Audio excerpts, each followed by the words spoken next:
संजय कुमार भोपाळ.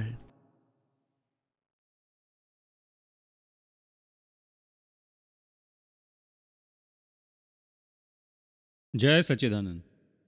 हां. दीपकभाई, माझा प्रश्न होता, हं, हं. इंट्रोस्पेक्शन नाही होऊ शकत माझ्याकडून. आणि 2 वर्षांपूर्वी मी ज्ञान घेतलं होतं, खूप आनंद वाटला. हं. आनंद म्हणण्यापेक्षा परमानंद. हं, हं, हं. क्रोध होता 100%, तो 90% नष्ट झाला, 10% आहे. बरोबर आहे. अच्छा, कधी कधी जागृती दीपकभाई अगदी टॉपला असते. असं वाटतं की मी दीपकभाईंच्या बरोबरीला आलो. हो, चांगलं आहे. आणि कधी कधी जागृती अजिबात झिरोवर असते. असं वाटतं की मी ज्ञान घेतलंच नाही.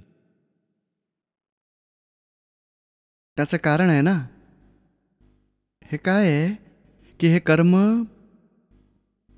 पूर्ण केल्याशिवाय ज्ञान मिळत आहे. हा क्रोध जो तुम्ही म्हणताय ते ते अज्ञान आहे. आणि अज्ञानामुळेच हे राग द्वेष उद्भवत आहेत. त्याच्यामुळेच क्रोध मान माया लोभ उत्पन्न होतात. तर आता तुमचं फक्त अज्ञान दूर झालं आहे. आणि अज्ञानाचे पण 3 प्रकार आहेत: अनुभव, लक्ष आणि प्रचिती. तर प्रचितीमध्ये आहात. प्रचिती म्हणजे बिलीफमध्ये मी संजय कुमार नाही, मी शुद्धात्मा आहे, बिलीफमध्ये आहात. दर्शन, सम्यक दर्शन, क्षायक सम्यक दर्शन म्हणतात त्याला. बिलीफमध्ये रॉंग बिलीफ तुटली, राईट बिलीफ सेट झाली, बिलीफच चेंज झाली. पण बिलीफ म्हणजे काय आहे? बिलीफच्या वर जागृती आहे, ध्येय की मी शुद्धात्मा आहे, ही जागृती झाली. आणि बिलीफच्या वर जागृती म्हटलं जातं. आणि त्याही पुढे जाऊन अनुभूती म्हटलं जातं. तर आपल्या या ज्ञानात आपल्याला काय प्राप्त होतं? अनुभव टच झाला 2%. आणि अनुभूती टच झाल्याने जागृती, ध्येय साध्य होतं. मी संजय कुमार नाही, शुद्धात्मा आहे. हे लक्ष किती साध्य झालं? 15% पर्यंत. आणि प्रचिती किती होते? 100%. या 3 स्टेज असतात आत्मज्ञानाच्या डिव्हिजनच्या, ज्या म्हणतात. आत्मज्ञान म्हणजे दर्शन, जागृती आणि अनुभव म्हणजे ज्ञान. दर्शन, ज्ञान आणि मध्येच जागृती आहे. आता प्रॉब्लेम असा होतो की आपले क्रोध, मान, माया, लोभ नाही पावलेत. हा टाकीत भरलेला मळ आहेच. आता जोपर्यंत तो मळ काढून तुम्हाला काय वाटतं की जागृती टॉपची झाली, मोकळं वाटतंय, अरे वा छान वाटतंय, शुद्धात्मा आहे, निर्दोष आहे. आता भरलेला मळ जेव्हा निघून जातो, तो फोर्सने पण निघतो, कधी कधी फोर्सने पण निघतो. आता 10, आपली जागृती 15पर्यंत आहे. आणि 2चा मळ निघाला, 3 डिग्री निघाला, 5पर्यंतचा मळ फोर्सने निघाला, तर आपली जागृती खूप छान होईल. दिसेल की संजयला क्रोध, राग येतोय, मी तर सेपरेट राहू शकतोय. लगेच प्रतिक्रमण पण होऊन जाईल आणि संपून जाईल. आणि जेव्हा केव्हा कर्माचा फोर्स 120 डिग्रीवाला निघाला, कधी 200 डिग्रीवाला फोर्स निघाला, जागृती काळोख पसरेल, झालीच नाही असं वाटेल. किती पण हॅमर मारा, किती पण हॅमर की मी शुद्धात्मा आहे, नाही नाही तरी पण नाही, आतून नाहीच वाटत. नाही तसं वाटणार नाही. कारण 200मधून 190, 180, 170, 160, 40, 20, 30, 20, 10 आणि 0. जेव्हा राग काय आहे, 200 डिग्रीवाला होतो, हळूहळू 0पर्यंत येतो. तर तुम्हाला 20 डिग्री राग येईल, नंतर 0 होईल. त्यावेळी तुम्हाला जागृती येईल.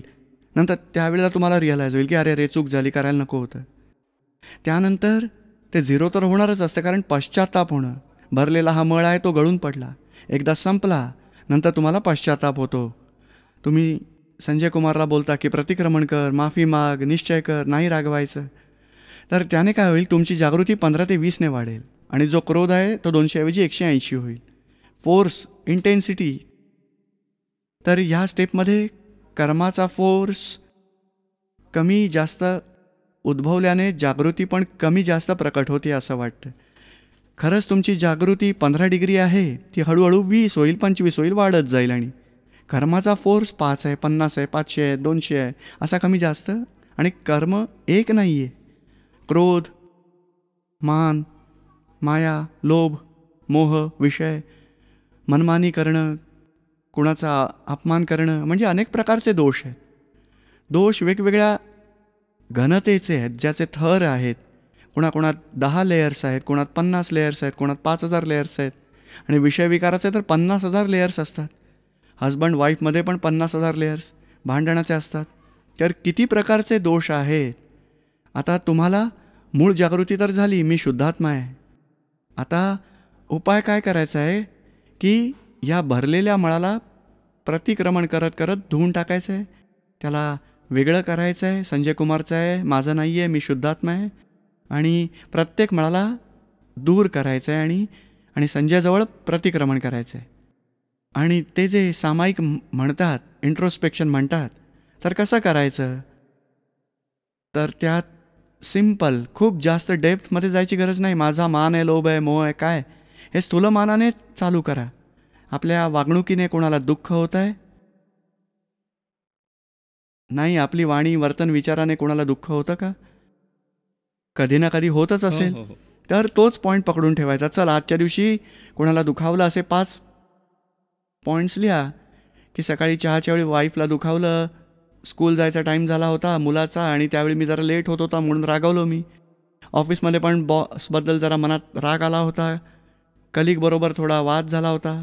वॉचमनलाही जरा मी ओरडलो, लिफ्टमनला. तर असे 5, कमीत कमी 5 तर लिहा. रोज 5 चुका लिहायच्या, कोणाला दुखावलं मी. नंतर सेकंड स्टेप, कोणत्या कारणावरून दुखावलं? की माझं नुकसान केलं म्हणून दुखावलं, माझा इन्सल्ट केला म्हणून दुखावलं, माझं नाही ऐकत म्हणून दुखावलं, मला कुठल्या कारणावरून मी त्यांना दुखावलं? कारण लिहा. 5 हे झालं. दुसरं एकेकाची कारणं लिहा. हे त्याच्याबद्दल का रागावलो, आपल्या बॉसबद्दल का आपल्या मनाचे भाव बिघडले, कारणं लिहा 4-5. नंतर ज्ञान अप्लाय करा. केला तो न्याय, भोगली ती शिक्षा. माझी सुद्धा चूक, माझा दोष आहे, त्यांचा दोष नाही आहे. तर बॉसमध्ये सुद्धा शुद्धात्मा पहा, बॉस वेगळा करून बघा आणि शुद्धात्म्याला प्रार्थना करा, प्रतिक्रमण करा शुद्धात्म्याजवळ. हे शुद्धात्मा भगवंता, बॉसला इतकं मी दुखावलं, त्याच्याबद्दल वाईट विचार केला, मनापासून पश्चात्ताप करतो, मला क्षमा करा, अशी चूक पुन्हा नाही होणार अशी शक्ती द्या. तर हेच इंट्रोस्पेक्शन झालं. रोज अशी 10-15 मिनिटं काढा. कागद किंवा डायरी छोटीशी ठेवा. कोणत्या चुका झाल्या दिवसभरात 5 लिहा, त्यांची कारणं. नंतर सामायिकमध्ये लिहा की हे दोष, चला आता स्टडी करा की अशा चुका का झाल्या, माफी मागा. पैसा कमी आला, लॉस म्हणजे नुकसान, म्हणजे लोभ केल्यामुळे भांडण झालेलं आहे. हे मान अपमानामुळे भांडण झालं, घरात विषयविकारामुळे भांडण झालं, काही ना काही प्रकार. वडील आहे मुलांचा तर पित्याचा अहंकार जागा झाल्याने वाद झाला, राग आला. तर कोणत्या कारणाने चूक झाली आहे ते चेक करा. मी खरा आहे, माझा अहम, माझं म्हणणं खरं आहे, माझं कोणी का नाही ऐकत आहे. तर काही मान आहे, क्रोध आहे, लोभ आहे, मोह आहे, कोणत्या प्रकाराने चूक घडती आहे तो या सामायिकमध्ये बघायचा आहे. लक्षात येत आहे का? हो. अर्धा तास काढा, 10-15 मिनिटं काढा सुरुवातीला, नंतर जास्त टाईम काढा. नाही तसं दुपारी आणि रात्री वेळ काढतो, 2 वेळा बस वेळ तर काढतो. झालंच. तर मग तरी पण मी शुद्धात्माच पाहतो. बस आज कुठे गेलो, कोणाला भेटलो आणि आणि इतकं कुठे काही चूक झाली तर त्याचं प्रतिक्रमण करतो. एक गोष्ट झाली, नंतर आता लिहायची प्रॅक्टिस करा की ठीक कुठल्या प्रकारातल्या चुका होत आहेत माझ्या. कारण आपल्या मेंदूवर भरोसा ठेवण्यासारखा नसतो. परवा कुठची भाजी खाल्ली होती आठवत आहे का? नाही आठवत. हां, अशा तर पूर्ण दिवसात कितीतरी चुका होत असतात. लक्षात कसं राहील? लिहून काढलं तर लक्षात राहील ना. नंतर संध्याकाळी चेक करा. चला, आजची चूक नंबर 1, माफी मागा, प्रतिक्रमण करा. रमेश पट्टीदार. दीपक भाई, अजून एक गोष्ट, ज्यांच्याबद्दल द्वेष होता प्रतिक्रमण केल्यावर प्रेम वाटायला लागलं. पण त्यांच्या ॲटिट्यूडमध्ये इतकं परिवर्तन नाही झालंय, पण मला त्याबद्दल काही तक्रार नाही. बस तर चालू द्या ना. म्हणजे आपल्याकडून आपण ठीक झालोय, त्यांचं प्रतिक्रमण केलं तर त्यांच्याबद्दल प्रेम वाटायला लागलं. खूप छान. पण प्रेम वाटणंही जरुरी नाही आहे. विरक्त राहा.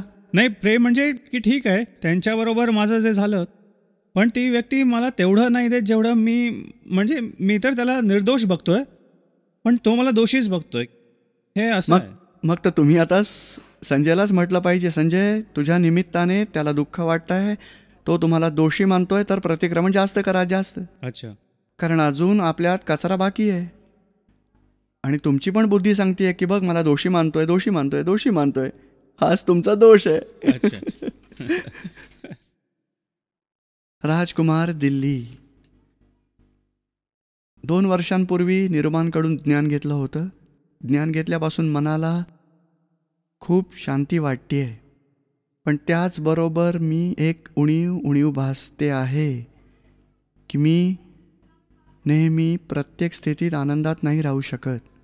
5 आज्ञा नीटपणे न समजणं आणि आत्मसात न होणं हीच मुख्य कारणं आहेत असंच वाटतं. या 5 आज्ञा नीटपणे समजून आत्मसात करणं आणि तुमचा आशीर्वाद मिळवायची इच्छा आहे, त्यासाठी कृपा करावी. हे जे आनंदात राहण्याचं म्हणताय ना, ते हे प्रॉफिट मिळणं असं नाही आहे. लॉसची भरपाई करतात. आता दुःखाचा अभाव ही तर स्टेज आहे आपली आहे. सुखाचा सद्भाव ही पुढची स्टेज आहे. तुम्ही असंच चेक करा मनामध्ये की तुमचं दुःख कमी होत जातं. जी परिस्थिती सुरुवातीला दुःखद होती ती कमी होत गेली, तर ही सुखाचा अभाववाली स्टेज आहे. जसं समजा तुम्हाला 5 लाख रुपयांचं नुकसान झालं आहे. आता नोकरीत तुमचा धंदा बंद केला, तुम्ही जॉब चालू केला, चांगले मित्र भेटले तर 15,000चा जॉब लावून दिला आहे. 8,000 घर खर्च काढलात, उरलेले 7,000 तुम्ही जे 5 लाखांचं नुकसान झालं होतं तिथे पेमेंट करताय. तर तुम्ही म्हणाल माझा पगार तर 15,000 आहे, पण शांती नाही आहे. का? कारण जेवढे पण काही वाचवतो ते लोन भरण्यामध्ये संपून जातात. तर लोन भरता पण तुमचं देणं वाढतं ना. नुकसान वाढतं आहे की कमी होत आहे? की 7,000 फेडले तर हळूहळू कमी तर होत जातील. तर 3, 4, 5 वर्ष तुमची अशीच जातील. तर तुम्हाला वाटेल की फायदा नाही होत आहे, पण लॉससुद्धा कमी होतो आहे. प्रॉफिट जेव्हा वाढेल त्याला आनंद म्हटलं जातं. तुमची जागृती असली पाहिजे ना. नाही, राजकुमार वेगळा आहे, मी शुद्धात्मा आहे, जागृती तर होते ना. हो, पहिल्यापेक्षा बेटर झाली. आणि पूर्वी कोणी अपमान केला तर खूप 2-2 दिवसापर्यंत दुःख व्हायचं. आता 2 तासात ते नाही होत. असं काही चेंज तर झालेत ना. हो. तर चांगलंच आहे, वाढणारच आहे. आणि आता परत 4 दिवस आलात तर लॉटरी बघा 2-3 लाखाची सरळ लॉस भरपाई होणार आहे आता. पेशन्स ठेवायची गरज आहे. पेशन्स नाही, हे समजून घ्यायची गरज आहे. आपण आनंद जो आहे ना, त्याला आपण सुखाच्या जाणीवेला आनंद म्हणतो. पण तुम्ही एका कोपऱ्यात बघाल निरामयता आहे. एका कोपऱ्यात कोणतंही संकट आलं तरीही आतमध्ये एका कोपऱ्यात निरामयता आहे, असं तर जाणवतं ना. तसं जाणवलंच पाहिजे. कारण कोणतंही संकट आलं तर तुम्ही 2 तासात 4 तासात शांत झालेले असता. दुसऱ्या दिवशी सकाळी तुम्ही उठता तर थोड्या वेळासाठी तुम्हाला आतमध्ये असं जाणवेल कोपऱ्यात निरामयता तर आहेच आहे. तो मी शुद्धात्मा आहे, त्या जागृतीमुळे निरामयता सुरू होते. सुरुवातीला मी राजकुमार आहे ही रॉंग बिलीफ होती, त्याच्यामुळे मनामध्ये जळफळाट चालूच होता. हे ज्वलन शमलं आहे आता, 100% शमलं आहे. तो जो भरलेला मळ होता स्वभावात, क्रोध, मान, माया, लोभ डिस्चार्जमध्ये, ते थोडं सफोकेशन करतात.